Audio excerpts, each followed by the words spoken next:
Welcome to part 2 of chapter 15, the Bill of Rights. I left you off last time with talking about how the Fourth Amendment is going to talk of protecting people from others being able to come in and use evidence without permission.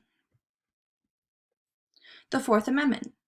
The Fourth Amendment forbids unreasonable searches and seizures, or taking of things, by government officials. Seizure means taking away property. The Fourth Amendment says that officials cannot perform search and seizures without a good reason.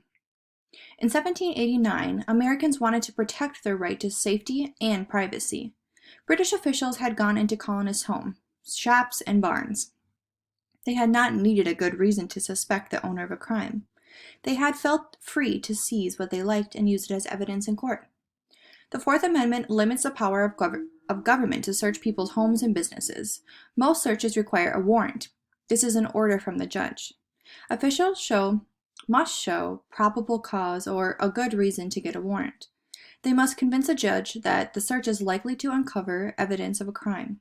Also, they can search only for the specific items that are listed in the warrant. So if they were to find anything else that they weren't supposed to be searching for, then people are protected from the Fourth Amendment. And today, the Fourth Amendment protects citizens from the power of police and others who enforce laws. If a search or seizure violates the Fourth Amendment, then any evidence that was found cannot be used in court. Over the years, the courts have said that some reasonable searches do not require a warrant. For example, to protect public safety, airport officials can search people's carry-on weapons for weapons. So people can get searched even if they don't have the warrant first. People can search cars for drugs and stolen goods, but police must have good reason to believe that the car could be linked to a crime. In this picture here, the Fourth Amendment limits the power of police to search people. The officer shown here must have either a search warrant or probable cause to conduct this search. A person accused of a crime is protected by the Fifth Amendment from having to give evidence against himself or herself in court. The expression, "I take the Fifth" or "I plead the Fifth" means I choose to remain silent. The Fifth Amendment.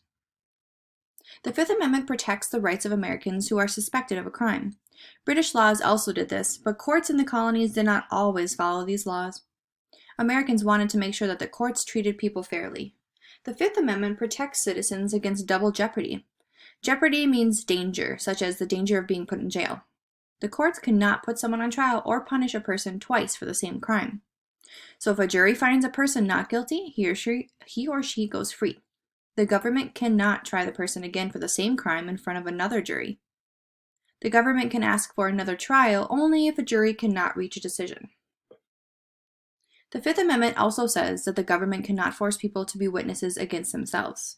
Witnesses are people who give evidence. The amendment says that people do not have to say anything that they could use against them in court. In the United States, confessions must be given freely. People accused of a crime have the right to say nothing. They can have a lawyer present when police ask questions. Today, police officers must tell citizens during an arrest that they have these legal rights. This information is called the Miranda Warning. It is based on a Supreme Court ruling made in 1966. It is the one that says anything you say can and will be used against you. So you are allowed to say nothing.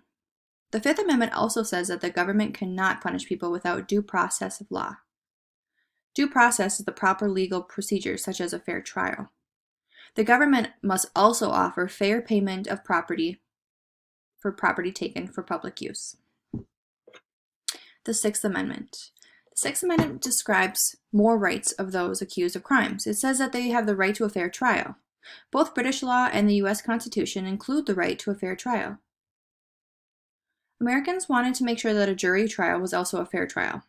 To ensure this, the Sixth Amendment says that the trials must be speedy and public. This means that people cannot be kept in jail for a long time while they wait for another trial. Trials cannot take place in secret. Accused persons also have the right to present witnesses and to question those who testify against them. The amendment also says that juries must be impartial.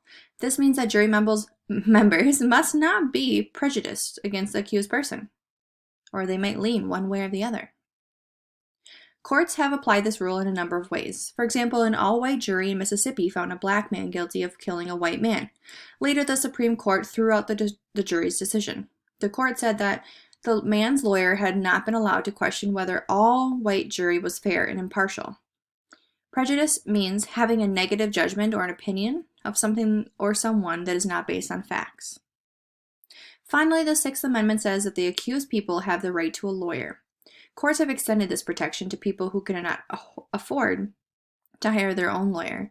The government must provide a lawyer if an accused person does not have the money to pay for one. The Sixth Amendment guarantees the rights of people who are accused of crime. These people have the right to a fair, speedy, and public trial. They have the right to a lawyer, and here is a lawyer as she talks to a jury.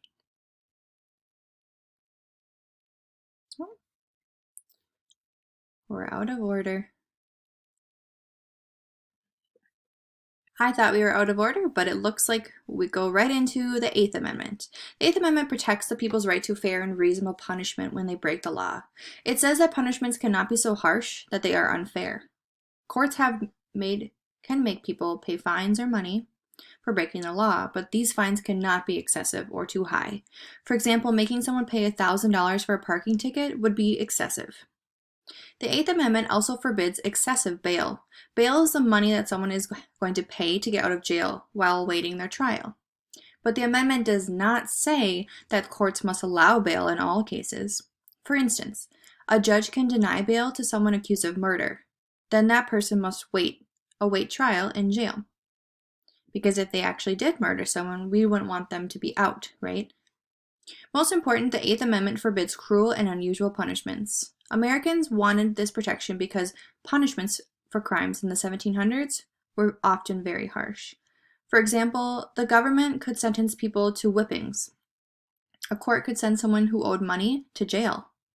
Once in jail, it would be almost impossible for people to earn money to pay off their debt because they weren't working, they were in jail. Over the years, courts have applied the same protection to people serving time in prison. For instance, not giving prisoners medical care when they are seriously ill is considered cruel and an unusual punishment. Americans sometimes find it hard to decide whether a punishment is cruel and unusual. For example, they disagree about the death penalty or sentencing people to die for their crimes. Some people think that it's a fair punishment for very serious crimes such as murder. Other people argue that taking someone's life is always too harsh a sentence. Courts have ruled that the Eighth Amendment does not forbid the death penalty. Even so, some states do not allow it. The Eighth Amendment protects citizens' rights to fair and reasonable punishment when they break the law. Courts can sentence criminals to time in jail cell like this one, but this amendment forbids cruel and unusual punishment like cutting off a thief's hand. Other rights that are protected by the Bill of Rights. The Bill of Rights also protects other rights and liberties. The Third Amendment says that the government cannot force citizens to let soldiers live in their homes. The Seventh Amendment protects the people's rights to settle civil disputes in a jury trial. For example, someone hurt in a car accident might want the driver to pay for the hospital costs. The amendment allows the driver to have a jury trial to decide who has to pay. The Ninth Amendment says that the Constitution's list of rights is not complete. Americans have other rights, such as the freedom to choose where to live and what job to do. The 10th Amendment restates the limits on the U.S. government's power that are set in the Constitution. The national government has only those powers that are clearly listed in the Constitution. All other powers belong to the states or to the people. Civil, a non-criminal case involving disputes among individuals with property, money, or other personal matters. Here's a summary of what we just read. In this chapter, you learned why Americans wanted a Bill of Rights added to the Constitution. You compared the Bill of Rights to a shield that protects citizens from the power of the central government. The 10 amendments in the Bill of Rights protect important rights and liberties. For example, Americans are free to choose their religion. They can speak about and publish their opinions. They can own guns. They have protection against unreasonable actions by the police and courts. Many Americans take the Bill of Rights for granted, but in 1789, few people in the world had these rights and freedoms. Even today, many governments around the world do not protect the rights and freedoms of their citizens. When the Bill of Rights was written, the United States was a new country.